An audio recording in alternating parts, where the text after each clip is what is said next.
Welcome to Dear Art Producer, a podcast connecting the photography and video community with art producers. Drawing on her agency experience some years ago, photography agent Heather Elder penned an open letter to art producers discussing the finer points of working with one another. This podcast takes that idea and will introduce you to different art producers, share the stories of their diverse career paths, explore what it means to stay relevant, and examine industry topics such as marketing, estimating, directing, websites, and more. Hi, welcome to Dear Art Producer. I am your host, Heather Elder, and today we welcome one of Chicago's freelance art and motion producers, Julie Maxham. Julie has some of the most relevant experience of a producer I've seen. She's worked for the Paul Strand Archive, for galleries, as an archivist for Annie Leibovitz, and even as a rep, all before she became what was then called an art buyer. She now is an art and motion producer and gets to work on creative projects for clients all over the country. Hi. Hi. Thank you for coming today. You're welcome. It feels like forever since I've seen you. I was trying to remember. Probably at a Le Book, maybe. That must be it. Yeah. We can't. That sounds right. Yeah. I was joking with someone earlier today that Lorianne and I fight over who gets to come to Chicago. So I don't get here as often as I like because Lorianne really likes to come. It's such a great town. It is such a great town. It's like a friendly, clean New York, people say. It is such a friendly, clean New York for sure, but so friendly. Like my Lyft driver today was really friendly. The woman who I got coffee from had a big, huge smile on her face. It's not like that in San Francisco, and it's definitely not like that in New York. But everyone's just like happy, and I love coming here. So it's got a good vibe. It does have a good vibe. Thank you for meeting us, of course, or meeting me. So I would love to start by hearing a little bit about all of these relevant things that you've done. So you know how it all kind of started is when I was in high school, I wanted to be an art teacher because I had this art teacher that was fantastic, super inspiring, and she had all these really creative ideas. And she was like, we didn't just sit and draw. We did like these really amazing projects. She left. And then I had an art teacher that was like terrible for 2 years. Then I finally graduated and I was like, I want to be an art teacher and I want to be one of the good art teachers.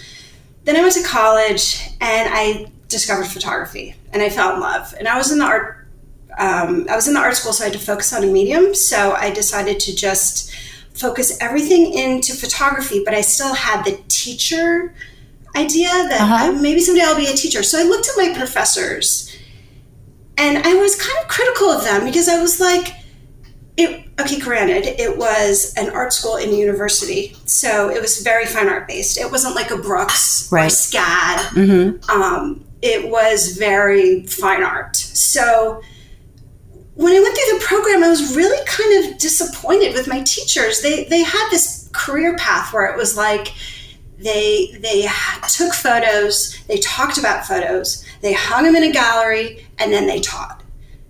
And I was thinking, I'm probably not going to be at the point of, as a photographer, to take pictures, put them in a gallery and teach. Even though I was thinking I wanted to teach, I was thinking there's got to be more to photography than this. There's got to be other jobs. There's, it was just so narrow and it made me crazy. And I was like, you know what? When I graduate, I'm going to move to New York. I'm going to get an internship and I'm going to try as many different jobs in the world of photography and figure out, do I want to teach? And then at least I'll be able to guide students. Like, gallery might be for you, or an assistant might be for you, or a stylist, or an art director. But did you even know that those existed at the time you were thinking, or you just knew there had to be more than a gallery? Had to be more. Yeah. So, I got my internship at Aperture, which is a 3-month internship. And at Aperture, there's many different departments. So you can be publishing, you can be in the magazine, they also have the Paul Strand Archive, and they also had a gallery. So I ended up being in the gallery in the Paul Strand Archive, and that's where I learned how to care for photos, how to take care of them, how to store them, keep them safe over the years, also how to mat and frame and create and put up a beautiful show in a gallery, and also mailing lists for galleries and marketing for galleries. And then when that ended, I got a job at the Howard Greenberg. I'm trying to remember what happened. Yes, then I got a job at the Howard Greenberg Gallery, which is he's a very traditional gallery. Most of his photographers, there might be a couple that are still alive, but it's mostly black and white photography from New York in like the heydays of the 40s and the 50s. And there I worked in the back room, hanging, matting, framing, and registration, like keeping track of all the prints. It's like a super library of the greatest hits of New York City photography. I mean, it's amazing. And one day when I was working there, Annie Leibovitz, she's a huge collector of photography, huge. She spends a ton of money and great taste, by the way, as well. She walks in, and Howard brought her to the back, which is where all the prints were, and was showing her prints, and I was like, oh my God. Did you know? You knew who she was? Yeah, because you can't miss her. I mean, she's got that blonde hair, and she's such a presence, and she's, it's so with so I was really good friends. I was friends with Howard, but there was a woman that worked for Howard, and Annie left and actually ended up getting a couple prints, and I ran up to my friend. I was like, Sarah, how is Annie? And she said, oh, Annie's great. Here's her card. Because this is back in the day. There's no website. Right. I'm like showing my age, but it was like, there's her business card. So literally I took her business card, I photocopied it.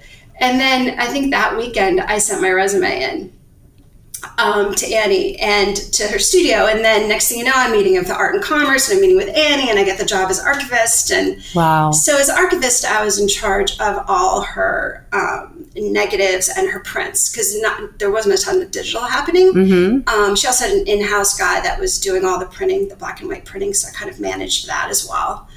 Okay, you must have learned so much. Yeah, I mean, it was kind of interesting because she had all her slides and all her negatives were at the Manhattan mini storage next door. So there was an intern who was helping me out, and people kind of go in and out of her studio, to be honest. It's a little bit of a revolving. I mean, she has assistants that stick around for a while, but studio people kind of come in and out.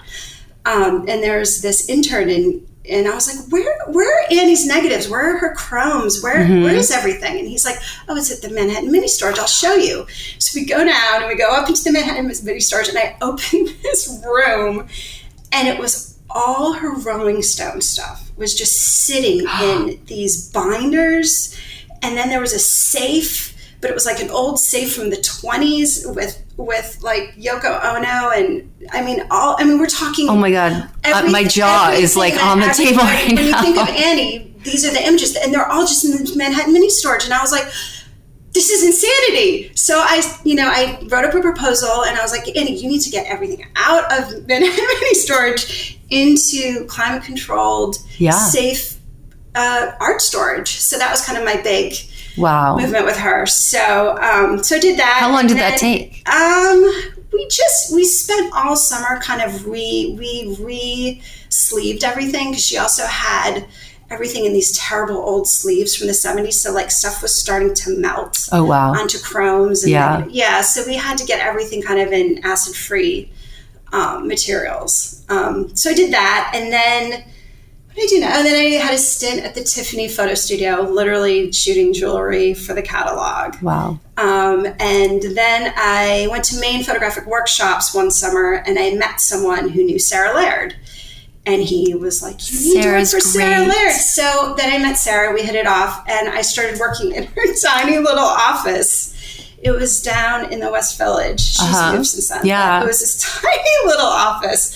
It was great. And Sarah was like, just showed me, the ropes, basically. But the thing that was interesting about working for Sarah is the phone calls, from all the art buyers. There's some in California. It was mostly New York. So it was just, we were getting calls from all these art buyers at Ogilvy, they're at Saatchi. And I was like, what does an art buyer do? Right. So Sarah explained it to me, and I was like, I want that job. Right. That is the job I want, because it combines my love to look at photography, talk about photography, and I love the history of photography and photographers, and kind of keeping track of who's doing what, and I find it just so inspiring.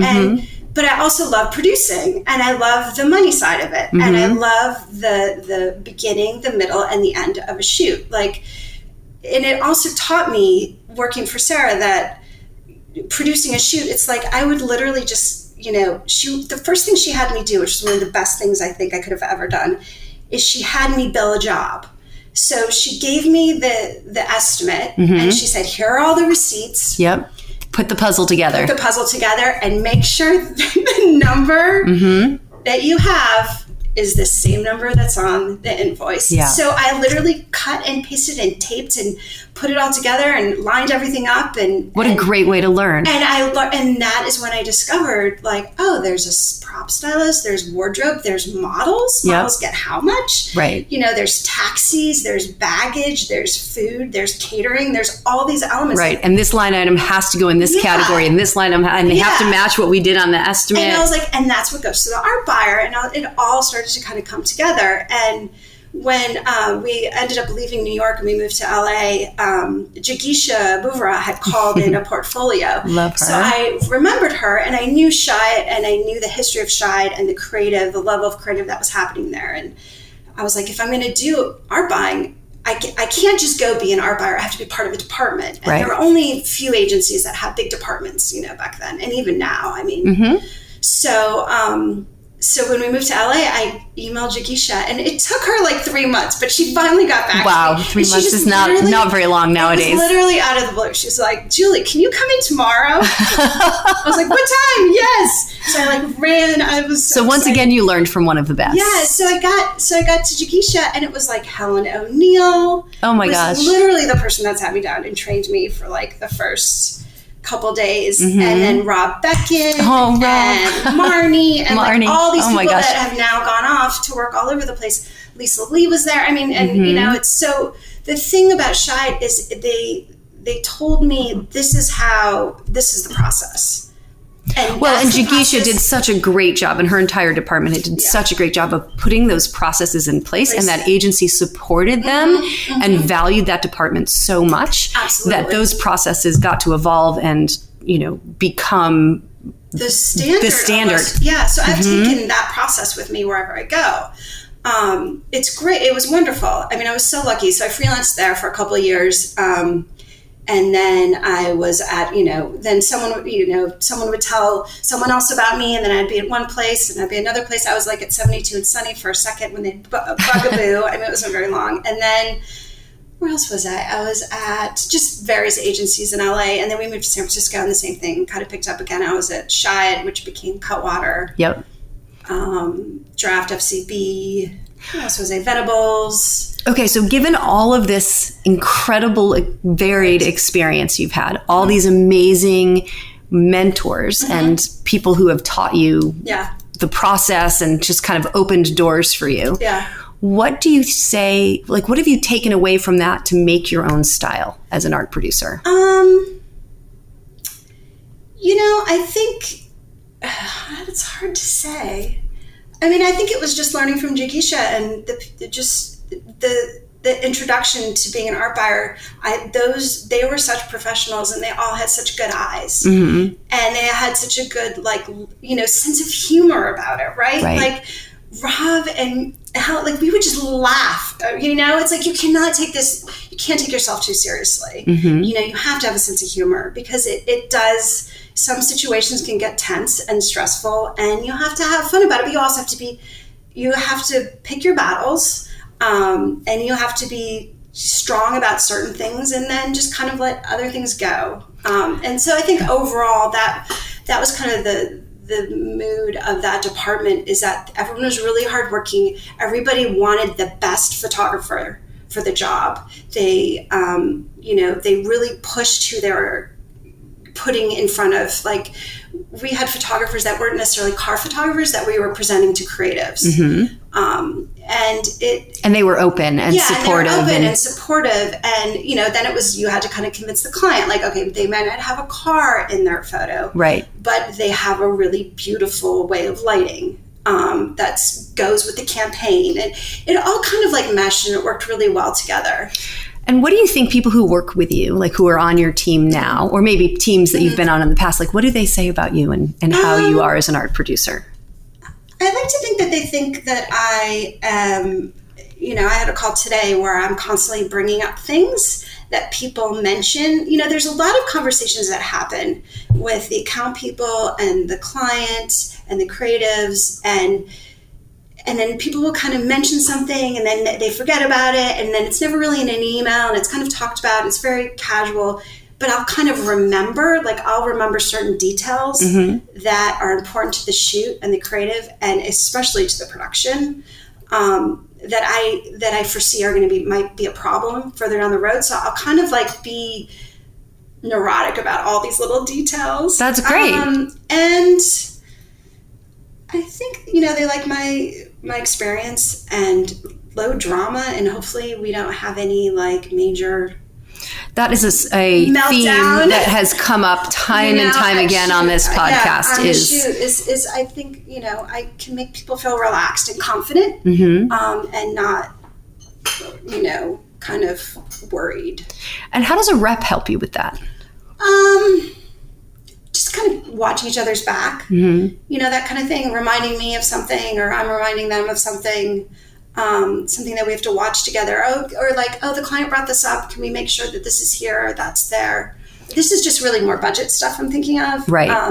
And then also the producer. Yeah, I mean, really the producer. I mean, at a certain point, it just becomes, you know, once the job is awarded, you know, you really just start dealing with the producer. True. And you deal with the rep if, you know, if something bad's happening. It's true. I mean, I know. I always try and send an email out before a shoot saying, hey, just checking in, making sure everything's okay. If you need anything, let me know. Usually they reply right back. Great, thank you. But then if I get another email like a few days later, I'm always like, oh no, what does it say? Yeah, but I mean, or if there's mostly good. Or if, you know, something's coming up on the shoot where they, you know, want to add another shot, or, you know, if there's a money thing and we have an overage, then obviously we need to deal with the rep. But usually it's just the producer that kind of takes over. How has production changed for you on the agency side? You know, it's funny. I was thinking about this. So when I started, literally, we'd get a fax. Oh, I know. Oh my gosh. And it would be like, can you estimate 2 people in an office on a phone? And then can you estimate a person drinking a Coke? And it was literally like, okay, that's a 2-day shoot. Right.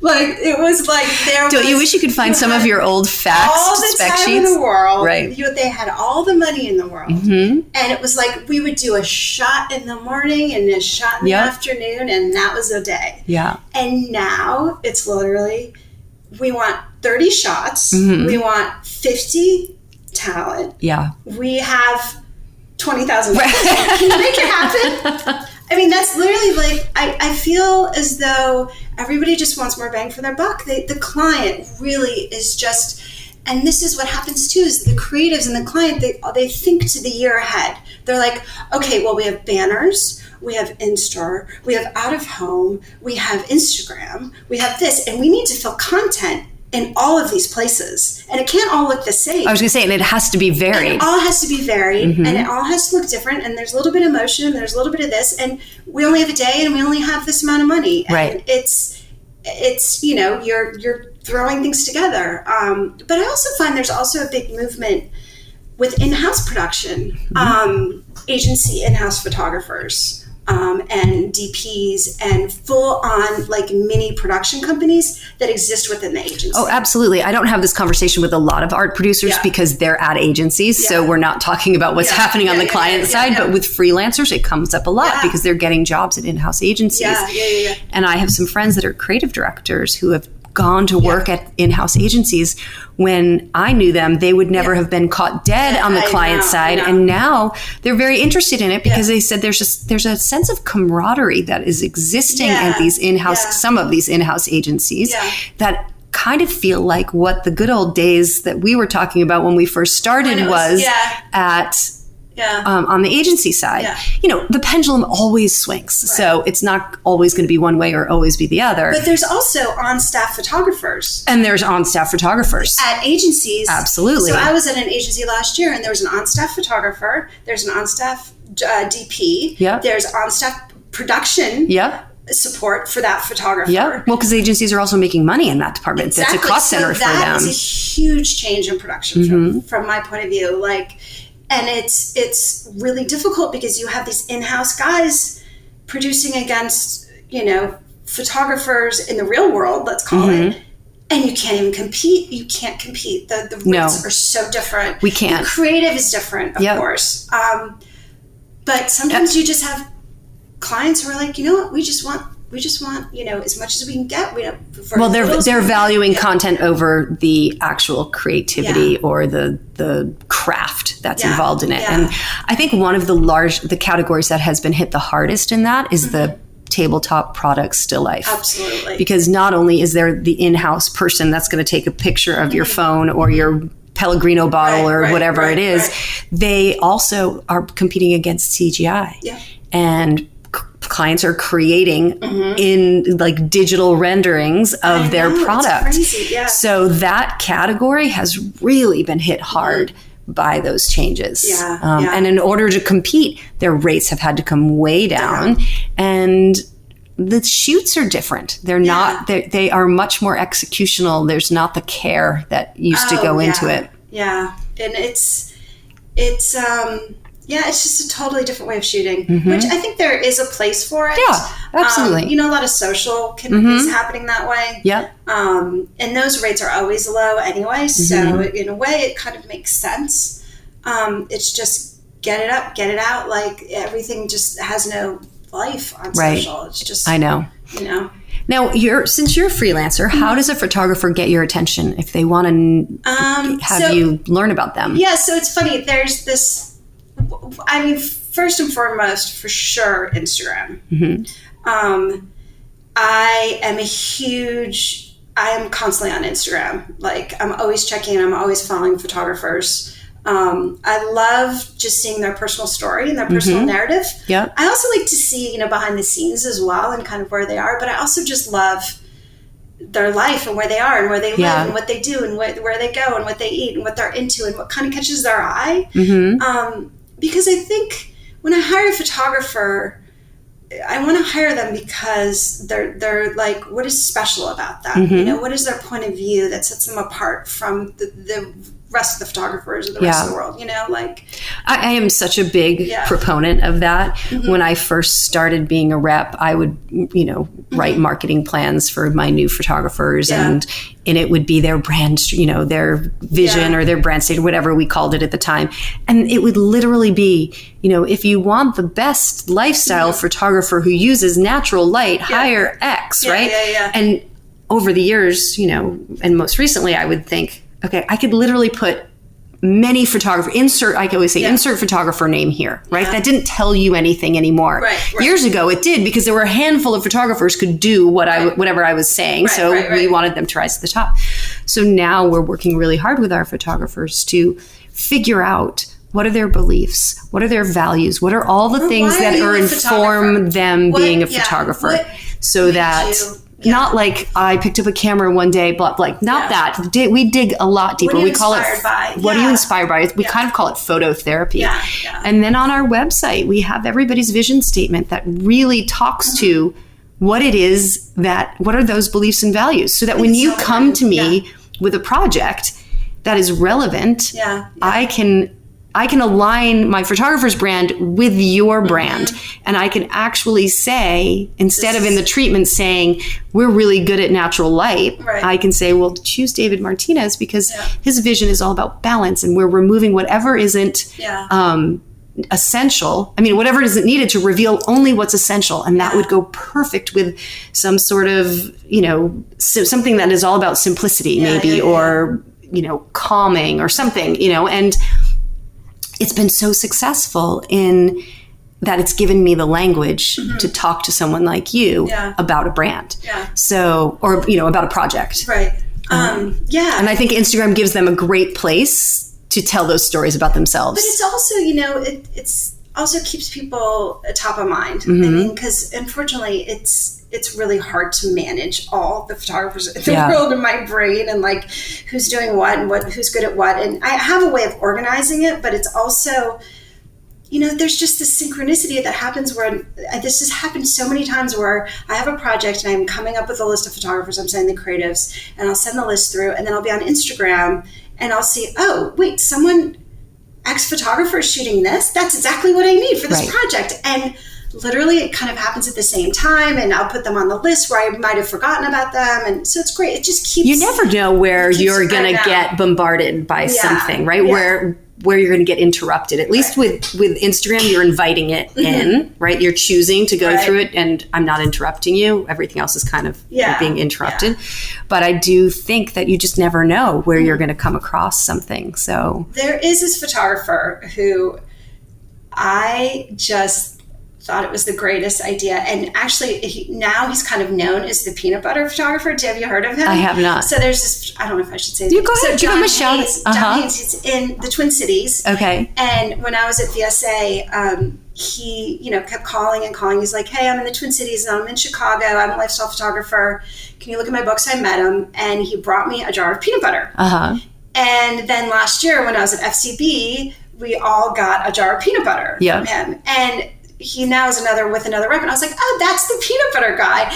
And the peanut butter is really good. That's so funny. And it's such a great homemade kind of, down home, and that's exactly who he is. Yep. He's kind of this like Midwestern, really super nice guy, down to earth, and it fits him perfectly. And I'll always remember him. And it's just like, and it's also nice to just,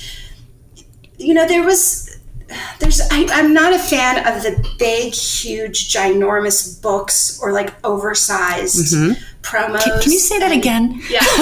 So there's a couple of things behind that. So when I was at FCB last year, there was a lot of millennials, and they would all give me the eye because I would print everything. And I put them in my manila folders, and I was like, print out my estimates. And they were all like, Julie, you and your paper. Right. Because everything is digital. And then finally I'm starting to get out of that mindset a little bit, moving away from the paper. But there's something about getting just these huge pieces of paper that it's kind of like not the vibe in a lot of agencies. A lot of agencies are paperless now. They're going green. Well, and they have nowhere to put them anyway. They have, some art buying departments don't even have anywhere to put. I do love the smaller, like 4x5 or the 4x6 promos, but the big, oversized, it just seems kind of wasteful, and it seems really expensive, and it's not necessary. And where are we going to put them? Right. I mean, we just put them in this drawer, and they kind of get in a separate place from where because like there are folders where you'll have, food photographer, lifestyle, and you put like the cards in there. And then when you have the big oversized ones, what do you do with those? Just go in another drawer that may never get open. Right. They're beautiful and they're lovely to look at, but that just seems kind of old school. Like that's the old school marketing that I just think a lot of young creatives and young agency people are just like not into. Yeah. No, I absolutely hear that. Yeah. What about online source books? Do you use those? I mean, it's funny. I'll go to the book because they have a section that has current campaigns that will list photogrophers. Yep. I think it's called Spotlight or Showcase or something. I'll go in there. If for some reason I'm feeling like I don't have enough, let's say if I need to find car photographers and I need a car photographer, I'll actually go into the book, there's a name for it. It's called Look Creative or something. I'll go into there and maybe see, who am I missing? Am I missing someone there? I don't go to Workbook unless I have a need for a specific city where I have to use a photographer from that city that I might not be familiar with. So let's say we have a client wants to shoot in Austin, Boston, and San Francisco. Like I know of maybe 3 photographers in Austin. I need more. So I'll go to Workbook to search by location or something. That makes sense. And I love AdEdge. Has a really nice, don't they have a book? Yeah. Oh, they have a beautiful book. Yeah, they have a really beautiful book, and it's curated. So they're kind of picky about who they choose. And I like that the design is consistent. Yeah. Right. So when you flip through an AdEdge book, yeah, you're not confused by one big image, one little image, this. It's just like you're just literally looking at beautiful imagery. Yeah. So. And I'll go to award books. I mean, I'll go to American Photography, the award book, I'll look in, there's some other ones, PDN, maybe. I'll also go to the Facebook. There's the Art Buyers Facebook page. Well, I'll ask, I need car photographers. I hear about that a lot. Yeah, I need car photographers in Europe, and people will just send names through. Yeah. So, is someone talking to you? my daughters. Oh, that's so cute. Hold on. Can we get her on the podcast? Can she say hi? She wants to know what teacher she has. She's been bugging me all day. Tate? Yes. Can I call you back? Yeah. Did you get an email? I'll check. Okay. How did you get through? What do you mean? How did you get... Oh, you're on my phone, on my watch. There you are. Okay, I'll call you back. I'm just doing this podcast. Okay, bye. That's so adorable. Okay, the ultimate in multitasking. Well, teachers come. So today is when teachers come out, and they haven't sent the email. It's very important. And my daughter keeps bugging me every half an hour. She's like a creative who wants or a client who wants their bid. Where is it? Well, speaking about bids, what's the process for you like in getting a job approved? So when I get the concept, I then ask, what's the budget? That's usually the first question. And hopefully I'll get an answer. Right. And if the account, so the budget usually comes from the account team. If they don't have the budget, then I will, then they might ask for a ballpark. Mm-hmm. How much would it cost to shoot this? And I might also come up with numbers, because that will give me a sense of who I can look at for photographers. Yeah. With tier 1, tier 3, tier. I mean, I think now generally people are being really flexible about their fees. Mm-hmm. But it gives me an idea, like, am I using, an up-and-comer who's just starting out? Can I use someone who's been, shooting for 30 years? Like, right. what's my range? Yeah. And then from that point, then I'll pull together a list of photographers that I'll send to the creatives that I think are appropriate. Then they'll narrow it down to 3. Mm-hmm. And then we do conference calls and bid them. And I walk into, it also depends if a cost consultant's involved. Mm-hmm. But usually I'll just, once we start the whole process, I just give a number to my rep and just say, this is what I have. And even if there are times actually where if the budget is really low and I know it's low from my experience, I'll actually might even skip that whole process of showing photographers. I'll only show photographers that I know will do the job, that are into it. Mm-hmm. And so, there's been times where, people have been like, we have $25,000 for 5 days, and I'm like, that can be done, but that's a totally different production. It's a totally different production, and it's a different photographer. It is. So, I think it's just, I try to get the numbers. If I can't, I try to tell them what it's going to be and then gauge. I mean, I've had clients after I've given ballparks just come back and cancel everything, which I hate. I don't ever want to do that. And then I've had clients that are like, give us a ballpark and then tell us how much stock's going to cost. Right. Royalty-free stock. Right. Well, gosh, there's those two numbers you can't even compare. I mean, but you have that. You have that. And you have some clients that are just, they might even not do royalty-free. I mean, they might even do rights managed. And that's such an interesting thing to kind of explore a little bit, because in a client's mind, they have a lot of options for filling that content bucket. It's not just brand new shoots. They just want to fill it. They just want to fill it. So we see a lot of content out there, right? We're all thinking, wow, there's so much imagery being created. Yeah. But a lot of it isn't brand new imagery for a specific product. They could be purchasing stock or royalty-free imagery or something like that. Yeah, because I think, there's also this movement with a lot of brands where it's, I think cars will always show cars and watches will always show watches in their ads. But there's kind of this movement in showcasing a life, like a life of family and sunsets and golden hour and beaches, and everyone's looking very Instagrammy, and it's like, and in a way that a lot of that exists in stock. Mm-hmm. So, I think it's just up to the agency as much as they can to, tell a lot of times when you do rights manage, it ends up being the same. That I've had creatives come to me and say, okay, the client wants to use stock, but they'll do rights manage, and I'll be like, you guys, that's crazy. We can shoot this. Right. And they're like, really? We can shoot this? It's like, yeah, we can shoot this. It doesn't have to be, you can't fight against royalty free, but you rights manage, you can totally shoot a lot of that.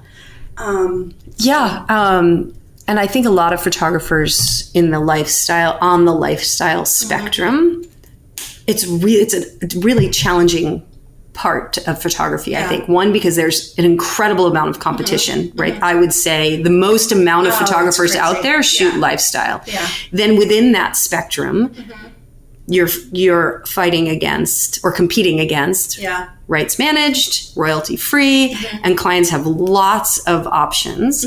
So where are you as a photographer on that spectrum?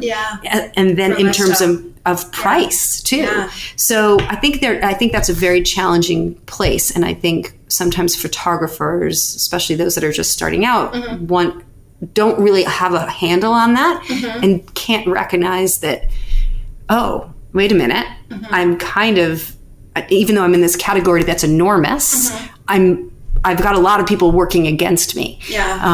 So I think for the listeners, it's important to realize, like, you have to really distinguish yourself. You have to be willing to, be open about your pricing, not saying you have to always come down. I'm just saying you have to recognize what you're competing against, and you might not know you're competing against royalty free or something like that. I always try to be upfront. I try to give as much information as possible when I bid. I'll also tell reps I'm dealing with a cost consultant. So, we're going to have weird places that we're going to have to come down, and be aware when you do your estimate that we're going to have to come down. Don't come down with your lowest number. Right. Yeah. No, I'm really excited to talk to this cost consultant because so many people do that, right? I know that there's a cost consultant involved. Yeah. So I'm not going to cut it from the beginning, because it's not that I'm not going to get down to that number. Right. Even if there wasn't a cost consultant, I would be getting down to that number, because you and I would be having our conversation. But you and I don't have that conversation because we know we need to let that cost consultant have that conversation. So it's not like we're leaving money on the table or you're not asking me to cut. It's just that in the process, we have to let somebody else be the one to say what we're doing. What we're doing. Which is fine. Which is absolutely fine. And, I think over the years, this might not be a popular thing to say, but some cost consultants have actually been art buyers or art producers. So they've come over and they understand a little bit more, and they've actually helped the job. There are some that have not. They're really challenging to work with, but that's totally fine. And part of our job is to manage that. But I don't mind when there's multiple eyes on my bid, because we're really detailed and we're very specific about stuff. Absolutely. And it is literally a formula. Yeah. So I don't want to always be the one to make the cuts, because I don't want to play art director. So you and your team can, Heather, we actually don't need this. Let's have them bring their own wardrobe. Let's do this. Let's do that. Okay, great. And then I go make my changes and I come back. Yeah. That's another thing about bids that you were just talking about creative is sometimes you'll have this amazing creative and it doesn't mesh with the budget. Right. And I have to go back to the creatives and be like, you guys, we don't have the money for this. You guys have to rethink. And they hate that. It makes them like... Well, it would be the reason why they would want the budget ahead of time, which they're not always getting. Yeah. I know that when I do work in my house, or if I hire people and they always are like, what's your budget? Yeah. I always feel badly when I'm like, I don't really know what my budget is, and I feel like I should know, but then I give them a little bit of a ballpark, but I don't know that business enough to be able to ballpark it in my head to be like, oh, this painting job should be this. Yeah. But it is really important to... it's funny. I kind of always had this idea in my head of what it costs to do a photo shoot, regardless of what it is, like per day. Right. So and that's very helpful. Yeah. Tim Tatter and I came up with that one time, because we were getting all these requests for bids, and we would spend all this time on it, and they'd have $20,000 or something ridiculous. And we'd be like, okay, let's just come up with a per day 5 talent on location formula. Yeah. And then there was an in studio. He lives in San Diego. In studio, San Diego. If we can do it here, it's going to cost this. It's going to cost, right. And that would help me. It gave me the tools to say it's going to cost X for one day. Yeah.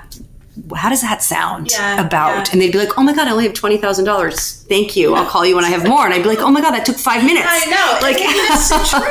It's like there's kind of a rough number that it's going to cost to have a shoot. yes. So, yeah. Well, how much are you doing motion? Well, my motion right now it's usually like, it's not as intense of being a separate shoot. Mm-hmm. It's usually picking up motion during the photo shoot. With the photographer. With the photographer who's got a DP. Mm-hmm. So that's the extent of it. I'm not doing major broadcast Mm-hmm. or any of that kind of thing. But you're... And this has just started probably in the past year, yeah. 2 years, where, as a photographer, you have to have, completely need motion, for sure. And that's something else I'd like for you to say again. It's because it's back to the client. Like content, we have one day. We don't want to do a 2-day shoot. We want to do a 1-day shoot, and we want to do motion, and we want to do photography. And Mm-hmm. the motion, it's maybe just Instagram stuff. It's nothing major, Right. but Well, and if they don't have it on their site, you are going to move on to the next person. Yeah. You're not, Oh, even if you know absolutely. how to do it, you're not picking up the phone and saying, Heather, does Joe Smith know how to do motion? Right. You didn't see it on their site. So I move on. You've to the moved next. on to the next Yeah. one. Yeah, it's sometimes I only have maybe an afternoon to pull names and links for creatives, so I just don't have the time. It's Yeah. like I don't have time to make phone calls because it's like I call you, we talk about this, Right. we talk about I that. know. 2 hours later, I'm like, Right. oh my God, I said, what teacher did your daughter get? It's Right. like you gotta catch up with everybody. Right. It's not as simple as making a I phone call. completely agree. But you have to. I mean, the clients want to feel confident that Mm-hmm. you can do it. So they're looking at your website. They need to know that you can do it, and the creatives as well. What about websites? What do you like about them? What drives you crazy about them? I hate it when the categories don't make sense. That it's so personal to the photographers. Yeah. I hate to say it, I just need it all laid out. I need photographer's name, and I hate it when you have to fill out if you want to talk to a photographer. Oh, I hate that or talk to a too. rep, and you have to fill out those little my name and then my email, and then but I think it's a spam thing. I think it's a thing so photographers don't get spam, but it makes me insane. You know It's what like, it is? If you're going to do that, at least put your phone number Somewhere that you can... and your email so I can just email you directly so I don't have to fill out that form. Yes. The reason that exists, what you're talking about, is because if I want to legally send you an email and not spam you, I have to be able to show that I've collected your email address in a way that is within the laws, of the spamming laws. Yeah. So, but I agree with you. That's a way to capture your email address. That's not the way to get you to contact me. Yeah. So you really do need to have very clear, different ways about doing that. And that's another thing for photographers on Instagram. Like, give me your name. I have all these photographers that I follow, and they don't have their name, and they just have maybe their Instagram handle, and I can't remember who they are, what their name is, and I like their photography, and I'm always like, who's this person? Wait, huh? So like, just have it really clear. Your handle. If it's not your name, have your name and have your website, so I can click on it really easily in Instagram. And then the second tier is once I get to your website, I just need to see your name. I don't really like fancy logos. I just need your name. I need what you photograph. So if it's lifestyle, travel, sports, and I just need to click on those, and I need to be able to see a huge range of all your sports stuff. Right. Like I need at least a page that gives me a summary of all of your sports work. Yep. And then you can go to Adidas and Nike and Yep. all these specific campaigns. But when you put up like Nike tennis fall 04, Right. or fall 14, fall 15, fall 16, it's like, just show me all the tennis on the same page. Right. And then if I need that specific campaign, that's fine. There could be another place I could go a little deeper. And there's this one photographer, I love his photography, but I go to his website and it's like, Dinner in the Hamptons is the title, and Thanksgiving at Grandma's house. It's like, okay, that's fine, but I just don't have time to be clicking on all this. Right. Just put it all in one place, your favorites. Yeah, have an overview. And then you can have it separate. Yeah.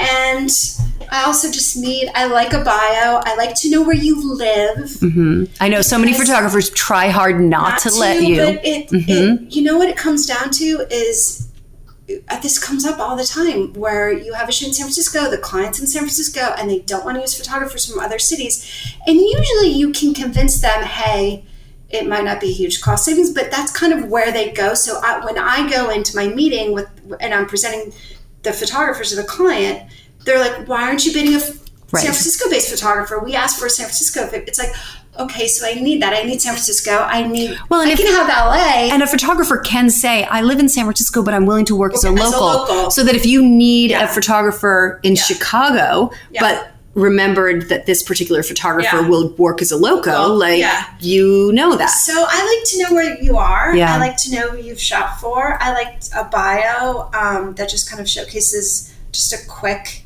anything. Yeah. And a photo. And your phone number and your email. Keep it really simple. No, and I think there's so many photographers. And keep it updated. Oh, that's so important. Keep it updated, please. And get rid of, just be really, if you didn't shoot it like, I like if it's older than 5 years, I don't know. I agree. I don't know. It's like sometimes you just can go on and, an art producer said to me once, and I think it might have been on a podcast, when I talked to her about meeting with photographers and having them bring in their portfolio. She's like, I love it. She's like, I'll meet with them once a year. I don't care. She's like, but I know when they haven't updated their book. They think that I don't know. Yeah. She's like, but that's my job. Mm-hmm. I know their work. So it's the same thing with the websites. If you go to the website and it isn't changing or it isn't being updated, you know. Because you've been there before. Yeah. So, and keep up to date on technology. Mm-hmm. Don't make me download the latest version of Flash to look at your website. Right. I mean, does that really happen? That doesn't happen as much as it used to. Mm-hmm. And the problem is when I freelance in an agency, to get the newest version of Flash on my freelance laptop that they've given me, forget it. Yeah. I mean, it's just not going to happen. It's not going to happen. I'm not going to go to IT. I'm a freelancer. Everybody's confused. Nobody knows what's what. It's like, who are you? Why are you here? What's going on? Just give me Flash. It's like, no, it just doesn't. I just don't even go there. You need to be able to get in and out very quickly. And I've told that to photographers. There's many photographers who just are so darling in their... And keep it clean. They want it to be artistic. They want it to say something a little bit different about themselves. They want it to look differently, but it's just... It comes out in other ways. I think it comes out in other ways. And you're too busy. Yeah. You have too many choices. You're too busy. You need to get in and you need to get out. Yeah. And the whole Flash thing is just like... That's hysterical. Yeah. And just keep it... You know what can get frustrating? It's funny. You know what happens too is I'll go to photographers, I'll go to their page and their websites, and I'll be like, oh, this is so lovely. This is so great. I'm having such a wonderful time escaping my job and looking at all these pictures. But it's never quite what I need. And I usually end up going to the rep site because they have it organized really Of course clean. They do. So when I send my link to the creatives, when I'm proposing photographers for a job, I'll put the reps link and then I'll put the photographer's link. Yeah. It's funny. So that if you were to email me and say, I need this kind of photographer, who do you have that might fit? Yeah. If I send you a collection of photographers, I will send you, I'll create a link that says, Joe Smith's website. Yeah. And then the at work portfolio on Heather's website, right? So that you click on these things and this is taking you to my website, but you're going to have a curated group that is easy to look at. Yeah, I just find sometimes the photographer site doesn't have what I need. Yeah. Plus, I also like it when reps can generate a gallery. Mm-hmm. If I'm doing TVs or appliances or something, like send me a link to all the appliance work that this photographer is. Yeah, that's a really helpful. Nice capability to have. Definitely.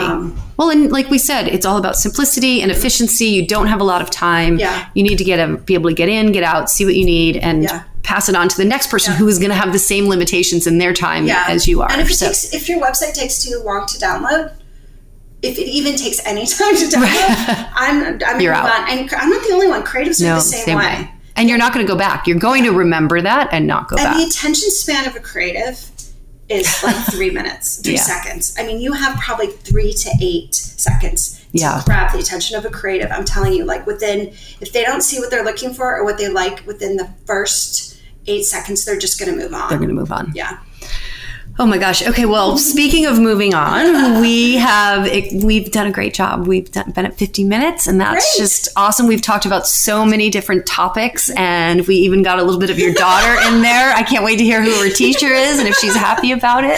But this was so fabulous. It's so nice to see you again, so and good to see you. it's just Thank you great for to have having you here. me. And you made me laugh so many times. It was such a great conversation. You're reminding me what's fun about our industry. I know. So Well, this is thanks fantastic. for asking me. Absolutely. I'm happy to be here. Thanks for listening. In an industry where the rules are always changing, it's helpful to hear from those on the front line. Heather Elder is the visionary behind notesfromarepsjournal.com. Visit her website for industry updates, stunning photography and video, and the artist behind the work.